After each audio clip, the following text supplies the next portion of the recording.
Where are you from? I'm from Atlanta, Georgia. The side I'm from is Zone 6. What was life like growing up in Zone 6? Well, just like any other poor kid. I mean, it's really no difference.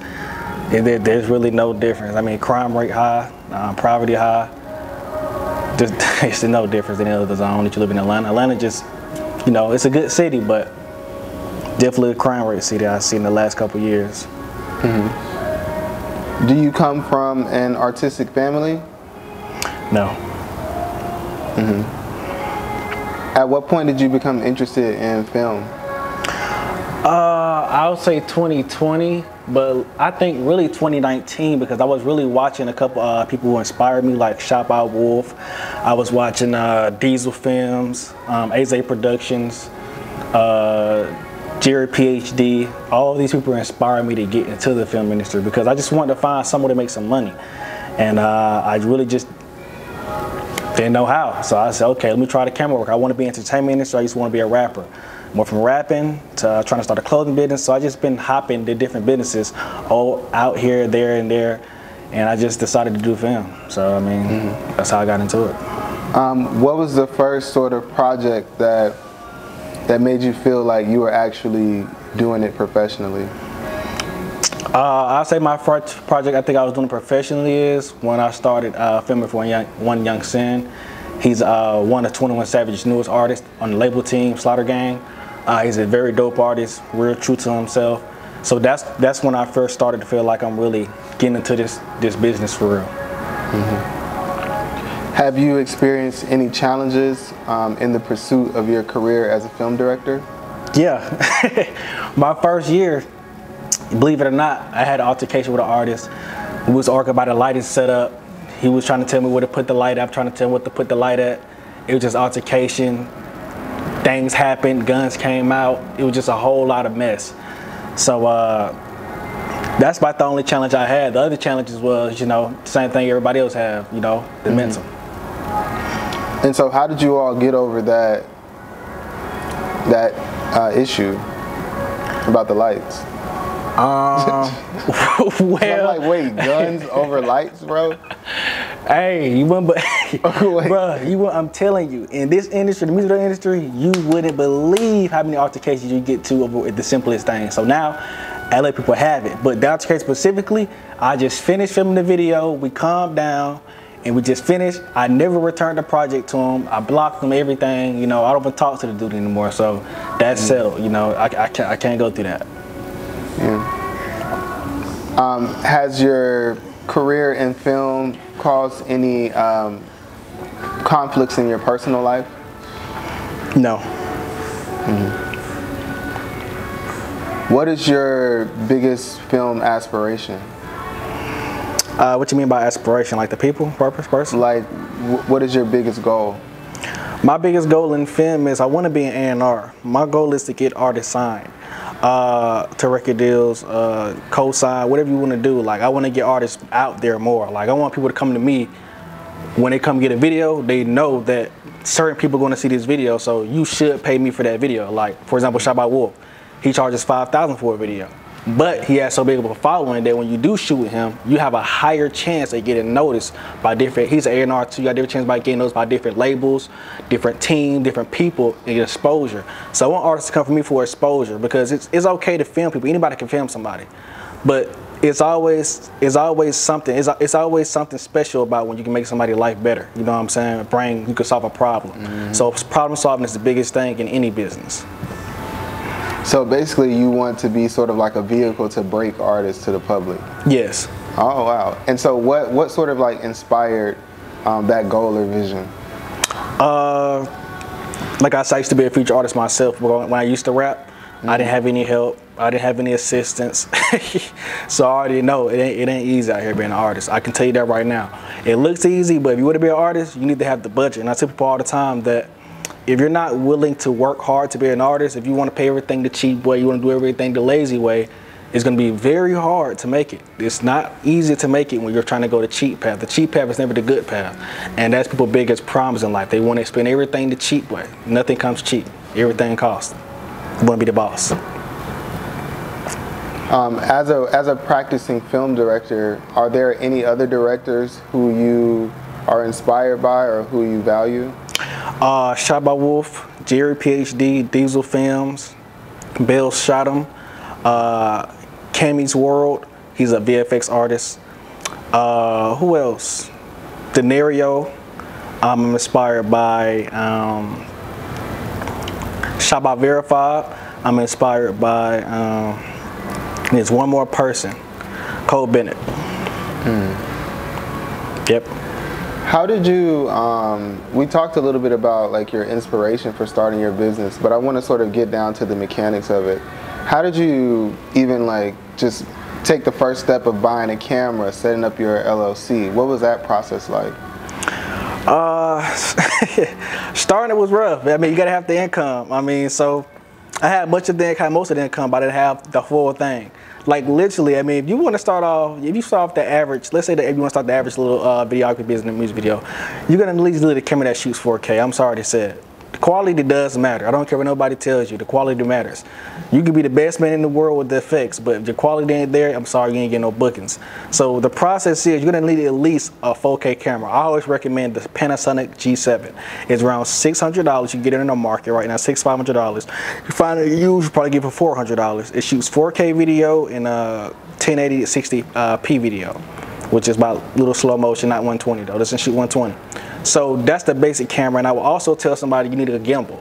Now you can start off with the little handheld gimbal, that's cool and all, but I recommend you getting a Ronin. Okay, the Ronin's around about $200. Once you get the Ronin, that's already about $800 so far already. Then you get lights. You can start off with cheap lights, but you're gonna need portable lights. So no portable lights are cheap. So the cheapest lights you can find is like $79, like little stick light poles, and they don't shine that much. You can get them for about $79 with the little pole stand. So you do like 3 of them, because you need about 4 of them if you're gonna go cheap, because 2 of them that can work to get you full exposure to lighting you need, especially at nighttime videos. So you're gonna really need the GMV lights. And the GMV lights will cost you about $280. So if you do that in total, you're about to spend $1,000 already just to get started. LLC, $100 there, boom. Get a logo, you do it yourself. Stop trying to be fancy when you start. Car, you're definitely gonna need that. And just basically being creative, you know, and learn marketing. You can be creative all day, no marketing, no customers. So earlier you mentioned that like you had run several businesses previously, sort of like you were like throwing stuff at the wall to see what's stuck. What sort of like prompted your motivation to want to be an entrepreneur? Like, is it from your family, like friends? How'd you get that drive? I would say I got the drive when I figured out, see, I was stuck in the matrix. I was stuck in the matrix. I believed everything people said, you know. I believed everything the history books told me. I believed everything. You get a good education, go to college. It's a 100% chance you're gonna make it. It's a 100% chance you're gonna make $100,000 a year, and it's a 100% chance you're gonna be rich. But when I broke out the matrix, I said that's not a 100% chance thing. It's not even very much true. It's definitely not true at all. You can go to college, you can be an entrepreneur, end up in the same path. Either you fail or win. It's up to you. It's all your destiny and goal on how you take it and how much work you put into it. So when I broke out the matrix, I finally realized that I don't want to have to work for nobody 60 hours a day. 6 hours a week. I don't want to have to work for nobody till I'm 80 years old, 60 years old, 50 years old. So I said, hey man, something got to shake. So I'm going to have to work for somebody, but I'm going to make some side income. I'm going to do something. I'm not going to just sit here and make my one income from these specific people. And then when I get back, I'm stuck with $0 because I'm living paycheck to paycheck.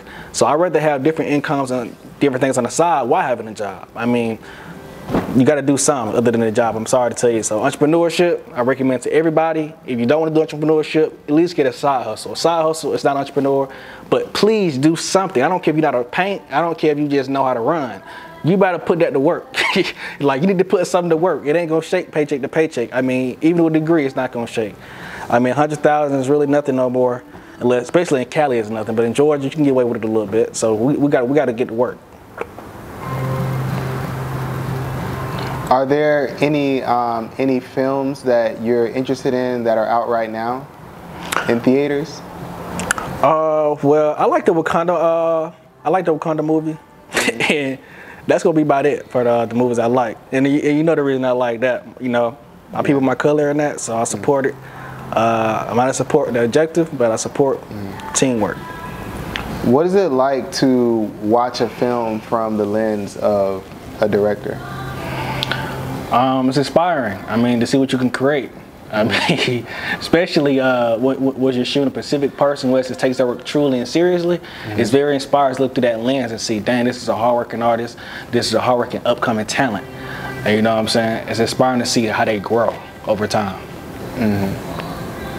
What's your favorite movie? My favorite movie is gonna be Friday. I'm sorry, I can't get over it. Friday's my favorite movie, yeah. What'd you like about Friday? Well, like it truly expresses a black family. Like nothing. I ain't gonna lie. Boys in the Hood too. Like all that stuff. Like movies like that in general with Craig. I can say Craig. Not Craig, but Ice Cube,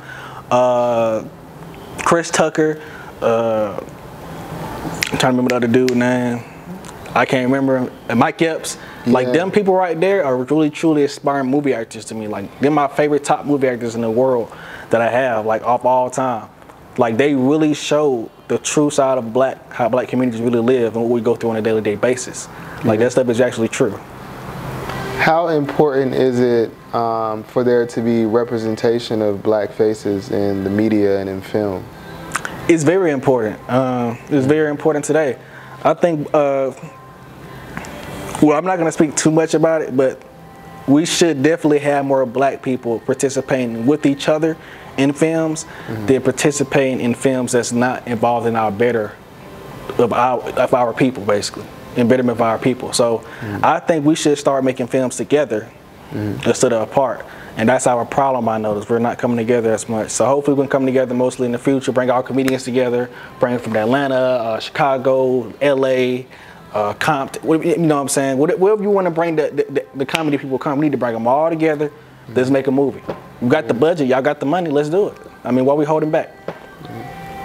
Would you ever venture into any areas outside of video directing?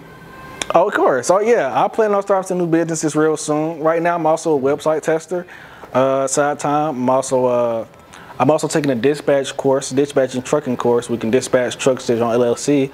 So I'm actually looking to different ventures because I tell people all the time that more than one income, like I explained earlier. So that's the goal here. Did you earlier you were talking about like going to college and still not being able to make a good income? Did you go to university? No, I never went to college, but I know people that do went to college. I know people with PhDs, I know people with all these things people speak about. But it's about what you do with the degree. Anyone can get a degree. Anyone can start a business. This is pure facts, okay? Take out a loan, go to college. Get LLC, you got a business. Congratulations. What are you gonna do with the title you have now? What are you gonna make out of it? So that's the goal. You can go to college for 6 years, and you go to college for 8 years. You can go to college for 4 years, and still come out with a low-paying job if you don't put yourself in the right position. So put yourself in the right position, make connections. You know what I'm saying? Get yourself out there. What's been the most memorable moment of your career thus far? Memorable moment. My most memorable moment on scene was with CMG. Be Different Media, he's the head director. I was the director of photography that day. This was CMG, MGE, and R4L, which is the label, I think. And I was with Big Boogie. I shot some photos for him. Very down to person, earth. Very good experience. Like, it was a lot of different big artists out there that I got to meet. First time encountering. And, you know, I always wanted to see, like, how the industry really works and see the true self. But of course, there's a dark side and there's a good side to the industry. So I'm glad Big Boogie, he was very pure to the art. And I like seeing that kind of work. And when I'm around these inspiring artists that inspired me one day to get where they're at, you know what I'm saying, financially wise, it's a big aspiration. Yeah. For someone watching this who aspires to do what you do, what advice would you have for them? I will tell you, before you pick up a camera, one or two things. Make sure you have a level head, okay? Because there's a lot to come with it. It's an entertainment industry. And when you're in this industry, don't let nobody trick you out of what you're doing. I'm telling you. People will try to scam, trick you all day out of this industry just like the artists. You're just like an artist to me. I tell people all the time, music video directing like being an artist.